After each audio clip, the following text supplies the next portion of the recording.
ಆತ್ಮೀಯ ದ್ವಿತೀಯ PU ವಿದ್ಯಾರ್ಥಿಗಳೇ, ಕಳೆದ ತರಗತಿಯಲ್ಲಿ ಈ ಪರಿಶಿಷ್ಟ ಜಾತಿಯ ಸಂಬಂಧಪಟ್ಟಂಗೆ ಅಸ್ಪೃಶ್ಯತೆಗೆ ಸಂಬಂಧಪಟ್ಟಂಗೆ ಆ ಅಸ್ಪೃಶ್ಯತೆಯನ್ನು ನಿವಾರಿಸಲು ಅಂಬೇಡ್ಕರ್ ಮತ್ತು ಗಾಂಧೀಜಿ ಅವರ ಪಾತ್ರಗಳ ಬಗ್ಗೆ ತಿಳಿದುಕೊಂಡಿರ.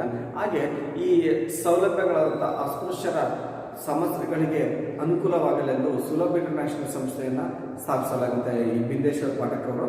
ಹಾಗೆ ಇವುಗಳ ಬಗ್ಗೆ ಸುಲಭ ಇಂಟರ್ನ್ಯಾಷನಲ್ ಹಾಗೂ ಈ ಗಾಂಧೀಜಿ ಮತ್ತು ಅಂಬೇಡ್ಕರ್ ಅವರ ಪಾತ್ರಗಳ ಬಗ್ಗೆ ಈಗಾಗಲೇ ತಿಳಿದುಕೊಂಡಿದ್ದಾರೆ. ವಿದ್ಯಾರ್ಥಿಗಳೇ, ಇಂದು ನಾವು ಈ ಬುಡಕಟ್ಟು ಪಂಗಡಗಳ ಕಲ್ಯಾಣ ಕಾರ್ಯಕ್ರಮಗಳ ಬಗ್ಗೆ ತಿಳಿದುಕೊಳ್ಳೋಣ. ಬುಡಕಟ್ಟು ಪಂಗಡಗಳ ಕಲ್ಯಾಣ ಕಾರ್ಯಕ್ರಮಗಳು ಅವ್ರನ್ನ ಅಭಿವೃದ್ಧಿ ಆಗಬೇಕಾದ್ರೆ ಈ ಬುಡಕಟ್ಟು ಪಂಗಡಗಳಿಗೆ ಯಾವ ರೀತಿಯಲ್ಲಿ ಸರ್ಕಾರ ಕೆಲವೊಂದು ಕಾರ್ಯಕ್ರಮಗಳನ್ನು ಹಮ್ಮಿಕೊಳ್ತು ಅಥವಾ ಅವರ ಪರಿಶಿಷ್ಟ ಪಂಗಡಗಳ ಕಲ್ಯಾಣದ ಉದ್ದೇಶದಿಂದ ಜಾರಿಗೊಳಿಸಿದಂಥ ಕಾರ್ಯಕ್ರಮಗಳು ಯಾವುವು? ಪರಿಶಿಷ್ಟ ಪಂಗಡ ಅಥವಾ ಬುಡಕಟ್ಟು ಪಂಗಡ ಎರಡೂ ಕೂಡ ಒಂದೇ. ಇಲ್ಲಿ ಅವರಿಗೋಸ್ಕರ ಅಭಿವೃದ್ಧಿಗೋಸ್ಕರ ಜಾರಿಗೊಳಿಸಿದಂಥ ಸರ್ಕಾರದ ಕ್ರಮಗಳು ಏನು ಅಂತಂದ್ರೆ, ಫಸ್ಟ್ ಪಾಯಿಂಟ್ ನಾವು ನೋಡ್ತಾ ಹೋಗ್ತೀವಿ, ಆರ್ಥಿಕ ಕಾರ್ಯಕ್ರಮಗಳು. ಏನಪ್ಪ ಆರ್ಥಿಕ ಕಾರ್ಯಕ್ರಮಗಳು ಅಂದಾಗ, ಪರಿಶಿಷ್ಟ ಪಂಗಡಗಳ ಕಲ್ಯಾಣಕ್ಕಾಗಿ ಅಥವಾ ಯೋಜನೆಗಳಾಗಿ ಇಲ್ಲಿ ಮೀಸಲಾತಿ ಮೊತ್ತವನ್ನ ಬುಡಕಟ್ಟು ಅಭಿವೃದ್ಧಿಗೋಸ್ಕರ ನೀಡುವಂತ ಉದ್ದೇಶ ಆಗಿದೆ. ಇಲ್ಲಿ ಪರಿಶಿಷ್ಟ ಪಂಗಡಗಳ ಕಲ್ಯಾಣ ಆಗಬೇಕನ್ನುವಂಥ ಉದ್ದೇಶದಿಂದ ಮೀಸಲಾದ ಮೊತ್ತವನ್ನ ಬುಡಕಟ್ಟು ಅಭಿವೃದ್ಧಿಗೆ ಬಳಸಲಾಗುತ್ತೆ. ಅದಕ್ಕೋಸ್ಕರ 5ನೇ ಪಂಚವಾರ್ಷಿಕ ಯೋಜನೆಯಲ್ಲಿ ಸರ್ಕಾರ ಪಂಚವಾರ್ಷಿಕ ಯೋಜನೆಗಳನ್ನು ಹಮ್ಮಿಕೊಳ್ತಾ ಇದೆ. ಅದರಲ್ಲಿ 5ನೇ ಪಂಚವಾರ್ಷಿಕ ಯೋಜನೆಯಲ್ಲಿ 1100 ಕೋಟಿಗಳನ್ನ ಮೊತ್ತವನ್ನ ನೀಡುತ್ತೆ ಈ ಪರಿಶಿಷ್ಟ ಪಂಗಡದವರಿಗೋಸ್ಕರ. 5ನೇ ಪಂಚವಾರ್ಷಿಕ ಯೋಜನೆಯಲ್ಲಿ 1100 ಕೋಟಿಗಳಷ್ಟು ಹಣವನ್ನ ಪರಿಶಿಷ್ಟ ಬುಡಕಟ್ಟುಗಳಿಗೆ ಮೀಸಲಾತಿಗೆ ಅಭಿವೃದ್ಧಿಗೋಸ್ಕರ ನೀಡಲಾಗುತ್ತೆ. ಹಾಗೆ 1980-85ರಲ್ಲಿ 6ನೇ ಪಂಚವಾರ್ಷಿಕ ಯೋಜನೆ ನಡೆಯುತ್ತೆ. 80-85ರಲ್ಲಿ ಆ ಸಂದರ್ಭದಲ್ಲಿ ಇಲ್ಲಿ ಮತ್ತೆ 5,535 ಕೋಟಿ ಮೊತ್ತವನ್ನ ಈ ಪರಿಶಿಷ್ಟ ಪಂಗಡದವರಿಗೋಸ್ಕರ ಮೀಸಲಾಗಿ ಇಟ್ಟಿತ್ತು. ಹಾಗೆ 7ನೇ ಪಂಚವಾರ್ಷಿಕ ಯೋಜನೆ 85ರಿಂದ 90ರ ಅವಧಿಯಲ್ಲಿ 7ನೇ ಪಂಚವಾರ್ಷಿಕ ಯೋಜನೆಯಲ್ಲಿ 10,500 ಕೋಟಿಗಳಷ್ಟು ಮೊತ್ತವನ್ನ ಮೀಸಲಾಗಿಟ್ಟು ಈ ಬುಡಕಟ್ಟು ಪಂಗಡಗಳ ಪರಿಶಿಷ್ಟ ಪಂಗಡಗಳ ಅಭಿವೃದ್ಧಿಗೆ ಸರ್ಕಾರ ಪಂಚವಾರ್ಷಿಕ ಯೋಜನೆಗಳ ಮೂಲಕ ಶ್ರಮಿಸುತ್ತಿದೆ. ಅರ್ಥ ಇದೆಯಲ್ಲ ವಿದ್ಯಾರ್ಥಿಗಳ? ಫಸ್ಟ್ ಪಾಯಿಂಟ್ ಆರ್ಥಿಕ ಕಾರ್ಯಕ್ರಮಗಳು ಅಂದಾಗ ಬುಡಕಟ್ಟು ಜನರ ಆರ್ಥಿಕ ಅಭಿವೃದ್ಧಿ ಆಗಬೇಕಾದ್ರೆ ಸರ್ಕಾರ ಪಂಚವಾರ್ಷಿಕ ಯೋಜನೆಗಳ ಮೂಲಕ ಕೆಲವೊಂದು ಸಲಹೆಗಳನ್ನು ಅಥವಾ ಅಭಿವೃದ್ಧಿಯನ್ನು ಮಾಡ್ತಾ ಇದೆ. 5ನೇ ಪಂಚವಾರ್ಷಿಕ ಯೋಜನೆಯಲ್ಲಿ 1,100 ಕೋಟಿಗಳಷ್ಟು ಮೊತ್ತವನ್ನ ಮೀಸಲಾಗಿಟ್ಟು ಅವರನ್ನು ಅಭಿವೃದ್ಧಿ ಮಾಡ್ತಾ ಇದೆ. ಹಾಗೆ 6ನೇ ಪಂಚವಾರ್ಷಿಕ ಯೋಜನೆ ಅಂತ 1980-85ರ ಸಂದರ್ಭದಲ್ಲಿ ಏನ್ ಮಾಡ್ತದೆ, 5,535 ಕೋಟಿಗಳಷ್ಟು ಹಣವನ್ನ ಪರಿಶಿಷ್ಟ ಪಂಗಡದವರಿಗೋಸ್ಕರ ಮೀಸಲಾಗಿರುತ್ತೆ. ಹಾಗೆ 7ನೇ ಪಂಚವಾರ್ಷಿಕ ಯೋಜನೆಯಲ್ಲಿ 85ರಿಂದ 90ರ ಸಂದರ್ಭದಲ್ಲಿ 7ನೇ ಪಂಚವಾರ್ಷಿಕ ಯೋಜನೆಯಲ್ಲಿ 10,500 ಕೋಟಿಗಳಷ್ಟು ಹಣವನ್ನ ಇಲ್ಲಿ ಈ ಪರಿಶಿಷ್ಟ ಅಥವಾ ಬುಡಕಟ್ಟು ಪಂಗಡಗಳ ಅಭಿವೃದ್ಧಿಗೆ ಬಳಸಲಾಗಿದೆ. ಅಂದ್ರೆ ಪಂಚವಾರ್ಷಿಕ ಯೋಜನೆಗಳ ಮೂಲಕ ಇದನ್ನ ಬಳಸುತ್ತಿದೆ. ಫಸ್ಟ್ ಪಾಯಿಂಟ್ ಅರ್ಥ ಆಗಿದೆಲ್ಲ ವಿದ್ಯಾರ್ಥಿಗಳೇ? ಓಕೆ, ನೆಕ್ಸ್ಟ್ ನೋಡೋಣ 20 ಅಂಶಗಳ ಕಾರ್ಯಕ್ರಮ. 20 ಅಂಶಗಳ ಕಾರ್ಯಕ್ರಮ ಇಲ್ಲಿ ಸರ್ಕಾರ ಏನ್ ಮಾಡುತ್ತೆ, ಈ ಪರಿಶಿಷ್ಟ ಪಂಗಡದವರಿಗೋಸ್ಕರ 20 ಅಂಶಗಳ ಕಾರ್ಯಕ್ರಮವನ್ನ ಬಳಸಲಾಗುತ್ತೆ. ಇದ್ರ ಉದ್ದೇಶ ಈ ಬುಡಕಟ್ಟು ಜನರ ಯಾರು ಪರಿಶಿಷ್ಟ ಪಂಗಡಗಳಿದ್ದಾವೆ ಅದನ್ನು ಬಡತನ ರೇಖೆಯಿಂದ ಕೆಳಗಿರುವಂತಹ ಕುಟುಂಬಗಳಿಗೆ ಅನುಕೂಲವಾಗುವಂತೆ ಈ ಆರ್ಥಿಕ ನೆರವನ್ನು ನೀಡುವಂತ ಉದ್ದೇಶದಿಂದ 20 ಅಂಶಗಳ ಕಾರ್ಯಕ್ರಮವನ್ನು ಜಾರಿಗೊಳಿಸಲಾಗುತ್ತೆ. ಸೆಕೆಂಡ್ ಪಾಯಿಂಟ್ ನೋಡ್ಕೊಳ್ಳಿ, 20 ಅಂಶಗಳ ಕಾರ್ಯಕ್ರಮ ಅಂದಾಗ ಈ ಪರಿಶಿಷ್ಟ ಬುಡಕಟ್ಟುಗಳ ಜನ ಯಾರಿದ್ದಾರೆ ಅಲ್ಲಿ ಈ ಬುಡಕಟ್ಟುಗಳ ಅಭಿವೃದ್ಧಿಗೋಸ್ಕರ ಪಂಗಡಗಳ ಅಭಿವೃದ್ಧಿಗೋಸ್ಕರ ಬಡತನ ರೇಖೆಯಿಂದ ಕೆಳಗಿರುವಂತಹ ಬುಡಕಟ್ಟುಗಳಿಗೆ ಅನುಕೂಲವಾಗುವಂಥ ಉದ್ದೇಶದಿಂದ ಅವರ ಆರ್ಥಿಕ ನೆರವನ್ನು ನೀಡಲಾಯಿತು 20 ಅಂಶಗಳ ಕಾರ್ಯಕ್ರಮದಲ್ಲಿ. ನೆಕ್ಸ್ಟ್ ಥರ್ಡ್ ಪಾಯಿಂಟ್ ನೋಡೋಣ, ಲ್ಯಾಂಪ್ಸ್ ಮತ್ತು ಟ್ರೈಫೆಡ್ಗಳ ಸ್ಥಾಪನೆ ಆಗುತ್ತೆ. ಲ್ಯಾಂಪ್ಸ್ ಮತ್ತು ಟ್ರೈಫೆಡ್ ಏನಪ್ಪ? ಈ ಲ್ಯಾಂಪ್ಸ್ ಮತ್ತು ಟ್ರೈಫೆಡ್ನ ಉದ್ದೇಶ ಏನಂದ್ರೆ, ಪರಿಶಿಷ್ಟ ಪಂಗಡಗಳು ಸಾಕಷ್ಟು ಜನ ಏನ್ ಮಾಡ್ತಾರೆ, ಜೀತ ಪದ್ಧತಿಯಲ್ಲಿ ಇದ್ರು. ಇದನ್ನ ವಿಮುಕ್ತರನ್ನಾಗಿಸಲು 1976ರಲ್ಲಿ ಜೀತ ಪದ್ಧತಿ ರದ್ದತಿ ಕಾಯ್ದೆಯನ್ನು ಜಾರಿಗೊಳಿಸಲಾಗುತ್ತೆ. 1976ರಲ್ಲಿ ಜೀತ ಪದ್ಧತಿ ರದ್ದತಿ ಕಾಯ್ದೆಯನ್ನ, ಜೀತವನ್ನ ಯಾರು ಕೂಡ ಇಟ್ಕೊಳ್ಳೋಂಗಿಲ್ಲ, ಅದನ್ನ ರದ್ದುಪಡಿಸಲಿಕ್ಕೆ ಈ ರದ್ದತಿ ಕಾನೂನು 1976ರಲ್ಲಿ ಜೀತ ಪದ್ಧತಿ ರದ್ದತಿ ಕಾಯ್ದೆಯನ್ನ ಜಾರಿಗೊಳಿಸಲಾಗುತ್ತೆ. ಹಾಗೆ ಸರ್ಕಾರ ಏನ್ ಮಾಡುತ್ತೆ, ಖಾಸಗಿ ಲೇವಾದೇವಿಗರು ಮತ್ತು ಮಧ್ಯವರ್ತಿಗಳಿಂದ ಹಿಡಿತದಿಂದ ಬುಡಕಟ್ಟು ಜನರ ರಕ್ಷಣೆ ಮಾಡಬೇಕನ್ನುವಂಥ ಉದ್ದೇಶದಿಂದ ಈ ಖಾಸಗಿ ಲೇವಾದೇವಿಗರು ಯಾರಿದೆ, ಬಡ್ಡಿ ವ್ಯಾಪಾರ ಮಾಡೋರು, ಹಾಗೆ ಈ ಮಧ್ಯವರ್ತಿಗಳಿಂದ ಶೋಷಣೆ ಆಗ್ತಾ ಇದೆ. ಇವರಿಂದ ಬುಡಕಟ್ಟು ಸಮೂಹಗಳನ್ನ ಅಭಿವೃದ್ಧಿ ಮಾಡ್ಬೇಕನ್ನುವಂಥ ಉದ್ದೇಶದಿಂದ ಏನ್ ಮಾಡ್ತದೆ ಸರ್ಕಾರ ವಿಶಾಲ ಪ್ರದೇಶ ವಿವಿಧೋದ್ದೇಶ ಸಂಘವನ್ನ ಸ್ಥಾಪನೆ ಮಾಡುತ್ತೆ. ನೆನಪಿರಲಿ,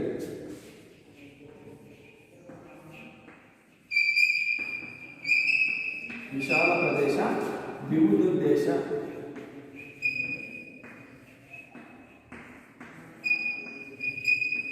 ಸಂಘವನ್ನ ಸ್ಥಾಪಿಸುತ್ತೆ.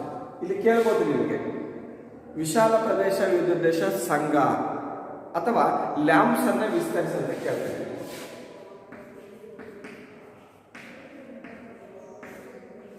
ಲ್ಯಾಂಪ್ಸ್ ಅನ್ನ ವಿಸ್ತರಿಸಿ ಅಂದಾಗ ವಿಶಾಲ ಪ್ರದೇಶ ವಿವಿಧೋದ್ದೇಶ ಸಂಘ ಅಂತ ಕರಿತೀವಿ. ಲ್ಯಾಂಪ್ಸ್ ಅಂದಾಗ large area multi purpose societies, large area multi purpose societies ಅಂತ ಕರಿತೀವಿ. ಇದನ್ನು ವಿಸ್ತರಿಸಿ, ಲ್ಯಾಂಪ್ಸ್ ಅನ್ನು ವಿಸ್ತರಿಸಿ ಅಂದಾಗ ವಿಶಾಲ ಪ್ರದೇಶ ವಿವಿಧೋದ್ದೇಶ ಸಂಘ ಅಂತ ಕರಿತೀವಿ. ಈ ಲ್ಯಾಂಪ್ಸ್ ಅನ್ನು ಏನಕ್ಕೆ ಬಳಸಲಾಗುತ್ತೆ ಅಂದ್ರೆ, ಈ ಬುಡಕಟ್ಟು ಜನರು ಮಧ್ಯವರ್ತಿಗಳು ಮತ್ತು ಲೇವಾದೇವಿಗಾರರಿಂದ ತುಂಬಾ ಶೋಷಣೆಗೊಳಗಾಗಿರ್ತಾರೆ. ಇವ್ರನ್ನ ಮಧ್ಯವರ್ತಿಗಳಿಂದ ಹೊರತರಬೇಕು, ಬಡ್ಡಿ ವ್ಯಾಪಾರ ಮಾಡೋದ್ರಿಂದ ಇವ್ರನ್ನ ಸಂರಕ್ಷಣೆ ಮಾಡಬೇಕನ್ನೋ ಒಂದು ಉದ್ದೇಶದಿಂದ ಈ ಲ್ಯಾಂಪ್ಸ್ ಅನ್ನ ಬಳಸಲಾಗುತ್ತೆ. ಹಾಗೆ ಜನ ಸಾಕಷ್ಟು ಸಾಲ ಸೌಲಭ್ಯಗಳನ್ನು ನೀಡ್ತಾ ಇದೆ. ಕೃಷಿಗಳು ಅಥವಾ ಕೃಷಿಯಲ್ಲಿ ಬೆಳೆದಂಥ ಬೆಳೆಗಳಿಗೆ, ಅರಣ್ಯದಲ್ಲಿ ಉತ್ಪಾದನೆ ಮಾಡಿದಂಥ ಈ ಬೆಳೆಗಳನ್ನು ಮಾರಾಟ ಮಾಡಲಿಕ್ಕೆ ಹೋದರೆ ಅಲ್ಲಿ ಅವರಿಗೆ ತುಂಬ ಅನ್ಯಾಯ ಆಗ್ತಿದೆ. ಹಾಗೆ ಬೀಜಗಳು, ಕೀಟನಾಶಕಗಳು, ರಾಸಾಯನಿಕ ಗೊಬ್ಬರಗಳನ್ನು ಪಡೀಲಿಕ್ಕೆ ಸಾಕಷ್ಟು ಮಾರುಕಟ್ಟೆಗಳು ಇರೋದಿಲ್ಲ. ಈ ಬುಡಕಟ್ಟು ಜನರಿಗೆ ರಾಸಾಯನಿಕ ಗೊಬ್ಬರಗಳು, ಬಿತ್ತನೆ ಬೀಜಗಳು, ಕೃಷಿ ಉಪಕರಣಗಳು, ಕೀಟನಾಶಕಗಳನ್ನು ಅಥವಾ ಅವರು ಬೆಳೆದಂಥ ಅರಣ್ಯ ಉತ್ಪನ್ನಗಳಾಗಿರ್ಬೋದು, ಭೂಮಿಯಲ್ಲಿ ಬೆಳೆದಂಥ ಉತ್ಪನ್ನಗಳನ್ನು ಸರಿಯಾದ ರೀತಿಯಲ್ಲಿ ಅವರಿಗೆ ನ್ಯಾಯ ಒದಗಿಸಬೇಕನ್ನೋ ಸಲುವಾಗಿ ಏನು ಮಾಡ್ತಾರೆ, ಇಲ್ಲಿ ಭಾರತೀಯ ಬುಡಕಟ್ಟುಗಳ ಸಹಕಾರಿ ಒಕ್ಕೂಟವನ್ನ ಬಳಸಲಾಗುತ್ತೆ.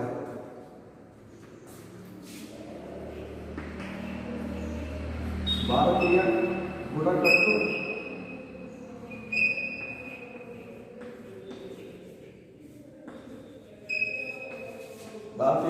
ಬುಡಕಟ್ಟು ಸಹಕಾರಿ ಮಾರುಕಟ್ಟೆ ಒಕ್ಕೂಟ.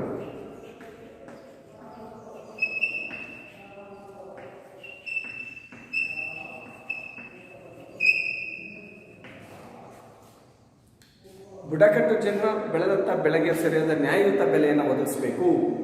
ಹಾಗೆ ಇವರಿಗೆ ಸರಿಯಾದ ರೀತಿಯಲ್ಲಿ ಬಿತ್ತನೆ ಬೀಜಗಳು, ಕೃಷಿ ಉಪಕರಣಗಳು, ಹಾಗೆ ಕೀಟನಾಶಕಗಳು ಇವನ್ನ ಒದಗಿಸಲಿಕ್ಕೆ ಸಹಕಾರಿ ಸಂಘಗಳನ್ನ ಅವಕಾಶ ಇದೆ. ಅದಕ್ಕೋಸ್ಕರ ಏನು ಮಾಡ್ತಾರೆ, ಭಾರತೀಯ ಬುಡಕಟ್ಟು ಸಹಕಾರಿ ಮಾರುಕಟ್ಟೆ ಅಭಿವೃದ್ಧಿ ಒಕ್ಕೂಟವನ್ನ ಜಾರಿಗೊಳಿಸಲಾಗುತ್ತೆ. ಅಂದ್ರೆ ಟ್ರೈಫೆಡ್ ಅನ್ನ ಜಾರಿಗೊಳಿಸಲಾಗುತ್ತೆ. ಇಲ್ಲಿ ನೋಡ್ಬೋದು ನೀವು, ಲ್ಯಾಂಪ್ಸ್ ಟ್ರೈಫೆಡ್ ಅಂತ ಕರಿತೀವಿ.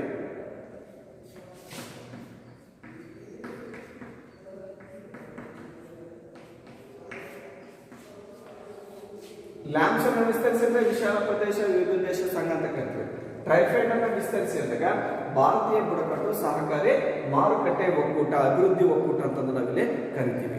ನೆನಪಿರ್ಲಿ, ಇವು 2 ಮಾರ್ಕ್ಸಿಗೆ ಒಂದೊಂದು ಮಾರ್ಕ್ಸಿಗೆ ಕೇಳ್ತಾರೆ. ಲ್ಯಾಂಪ್ಸ್ ಅನ್ನು ವಿಸ್ತರಿಸಿ, ಟ್ರೈಫೆಡ್ ಅನ್ನು ವಿಸ್ತರಿಸಿ ಅಂದಾಗ ಬುಡಕಟ್ಟುಗಳ ಅಭಿವೃದ್ಧಿಗೋಸ್ಕರ ಅಲ್ಲಿ ಜೀತ ಪದ್ಧತಿಯನ್ನ ತೊಲಗಿಸಬೇಕು.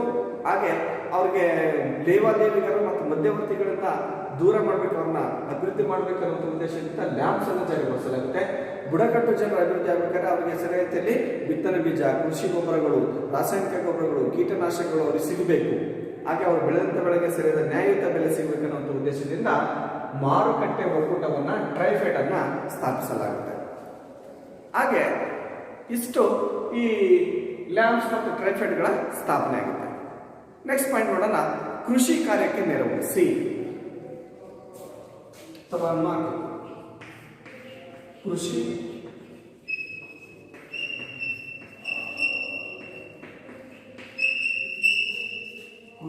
ಕಾರ್ಯಕ್ಕೆ ನೆರವನ್ನು ನೀಡುತ್ತದೆ. ಕೃಷಿ ಕಾರ್ಯಕ್ಕೆ ನೆರವು ಭಾರತೀಯ ಸರ್ಕಾರ ಏನ್ ಮಾಡುತ್ತೆ, ಈ ಬುಡಕಟ್ಟುಗಳ ಅಭಿವೃದ್ಧಿಗೋಸ್ಕರ ಕೃಷಿ ಕಾರ್ಯಕ್ಕೆ ಸಹಾಯವನ್ನು ಮಾಡ್ತಾ ಹೋಗುತ್ತೆ, ನೆರವನ್ನು ನೀಡ್ತಾ ಹೋಗುತ್ತೆ. ಈ ಪರಿಶಿಷ್ಟ ಪಂಗಡಗಳ ಬೇಸಾಯ ಪದ್ಧತಿಗಳಿಗೆ ಅಥವಾ ಅವೈಜ್ಞಾನಿಕವಾಗಿ ಲಾಭದಾಯಕವಲ್ಲದ ಬೆಳೆಯನ್ನು ಬೆಳೆದಿದ್ದರೆ ಅವರಿಗೆ ಸರಿಯಾದ ರೀತಿಯಲ್ಲಿ ಬೆಳೆಯನ್ನು ಉತ್ಪಾದನೆ ಮಾಡಬೇಕನ್ನುವಂಥ ಉದ್ದೇಶದಿಂದ ಏನು ಮಾಡ್ತಾರೆ, ಇಲ್ಲಿ ಕೃಷಿ ಪದ್ಧತಿಯನ್ನು ಅಳವಡಿಸಿಕೊಳ್ಳಲಿಕ್ಕೆ ಅವಕಾಶ ನೀಡಲಾಗುತ್ತೆ.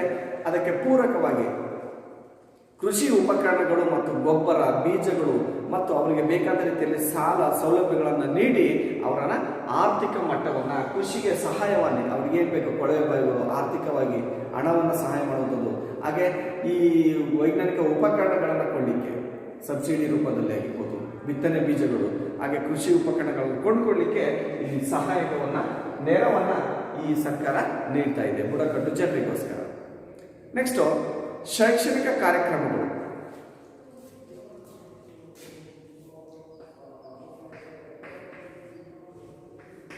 ನಾಲ್ಕನೇದು ಶೈಕ್ಷಣಿಕ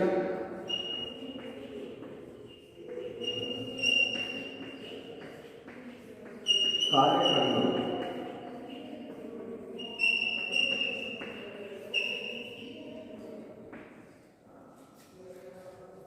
ಈ ಪರಿಶಿಷ್ಟ ಪಂಗಡಗಳ ಅಥವಾ ಬುಡಕಟ್ಟುಗಳ ಅಭಿವೃದ್ಧಿಗೋಸ್ಕರ ಏನು ಮಾಡುತ್ತೆ ಸರ್ಕಾರ, ಶೈಕ್ಷಣಿಕ ಕಾರ್ಯಕ್ರಮಗಳನ್ನು ಕೂಡ ಬದಲಾವಣೆಯನ್ನು ಮಾಡ್ತಾ ಹೋಗುತ್ತೆ. ಯಾವ್ಯಾವ ಶೈಕ್ಷಣಿಕ ಕಾರ್ಯಕ್ರಮಗಳನ್ನು ಅಂದ್ಕೊಳುತ್ತೆ ಅಂತಂದರೆ, 80% ಹೆಚ್ಚು ಪರಿಶಿಷ್ಟ ಪಂಗಡದವರು ಅನಕ್ಷರಸ್ಥರಿದ್ದಾರೆ. 80%ಅಷ್ಟಕ್ಕೂ ಹೆಚ್ಚು ಜನ ಅನಕ್ಷರಸ್ಥರನ್ನ ನಾವಿಲ್ಲಿ ನೋಡ್ತಾ ಹೋಗ್ತೀವಿ. ಹಾಗೆ ಅವರಿಗೆ ಸರಿಯಾದ ರೀತಿಯಲ್ಲಿ ಶಿಕ್ಷಣವನ್ನು ನೀಡಬೇಕು ಅನ್ನುವಂಥ ಉದ್ದೇಶದಿಂದ ಉಚಿತವಾಗಿ ವಿದ್ಯಾರ್ಥಿ ನಿಲಯಗಳನ್ನು ಸ್ಥಾಪನೆ ಮಾಡಲಾಗುತ್ತೆ.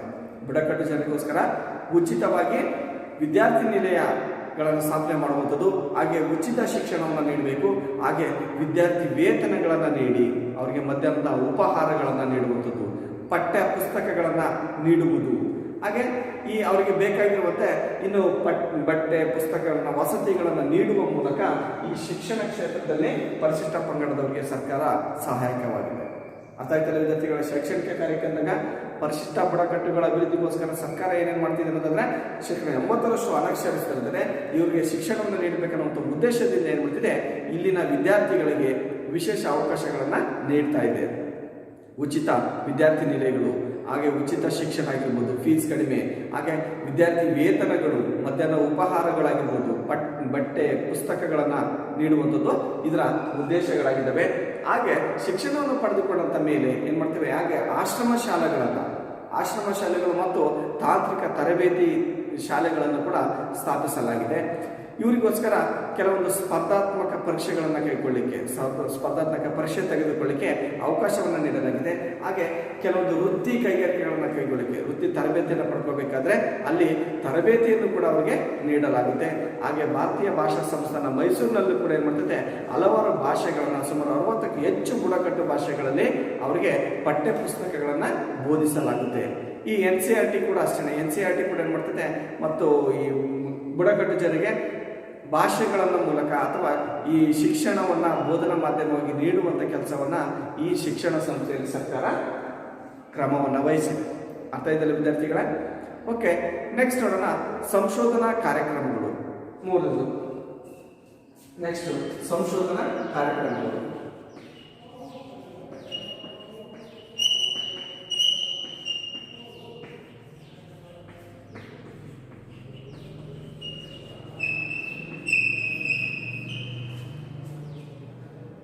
ಪರಿಶಿಷ್ಟ ಬುಡಕಟ್ಟುಗಳ ಅಭಿವೃದ್ಧಿಗೋಸ್ಕರ ಸಂಶೋಧನಾ ಕಾರ್ಯಕ್ರಮಗಳನ್ನು ಕೂಡ ಸರ್ಕಾರ ಹಮ್ಮಿಕೊಂಡಿದೆ.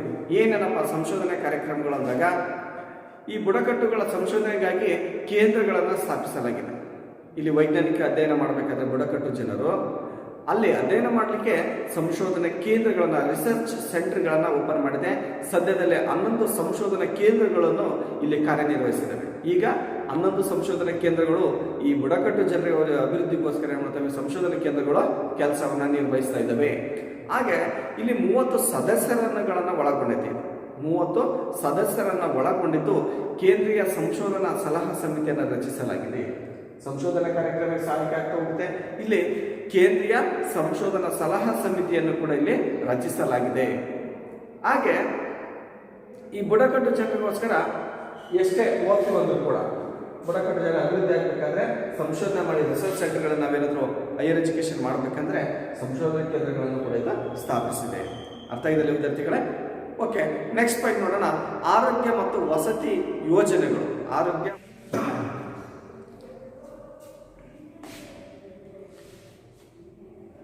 ಈ ಬುಡಕಟ್ಟುಗಳ ಅಭಿವೃದ್ಧಿಗೋಸ್ಕರ ಆರೋಗ್ಯ ಮತ್ತು ವಸತಿ ಯೋಜನೆಗಳನ್ನು, ಸಮಸ್ಯೆಗಳನ್ನು ತೊಲಗಿಸಲಿಕ್ಕೆ ಆರೋಗ್ಯಕ್ಕೆ ಸಂಬಂಧಪಟ್ಟಂಗೆ ಹಲವಾರು ಯೋಜನೆಗಳನ್ನು ಸರ್ಕಾರ ಹಮ್ಮಿಕೊಂಡಿದೆ. ಯಾರಿಗೋಸ್ಕರ?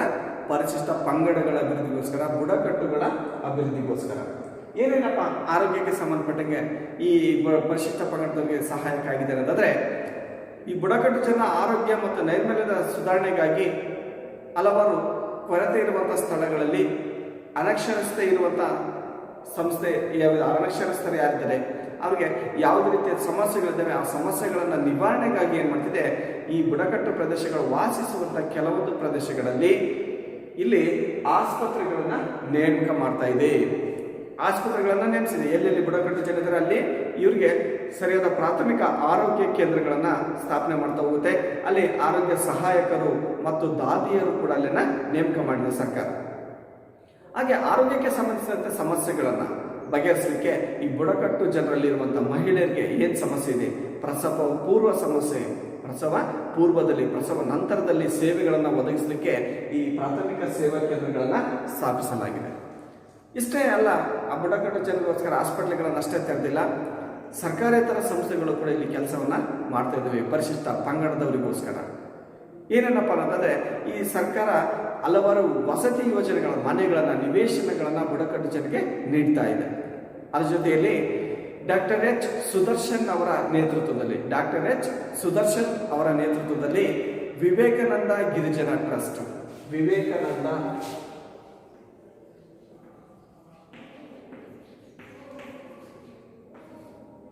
ಗಿರಿಜನ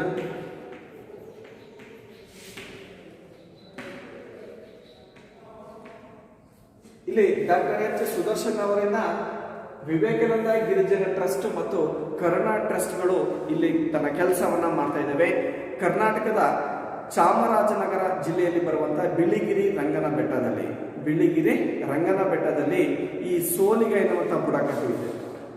ಸೋಲಿಗರಿದ್ದಾರೆ.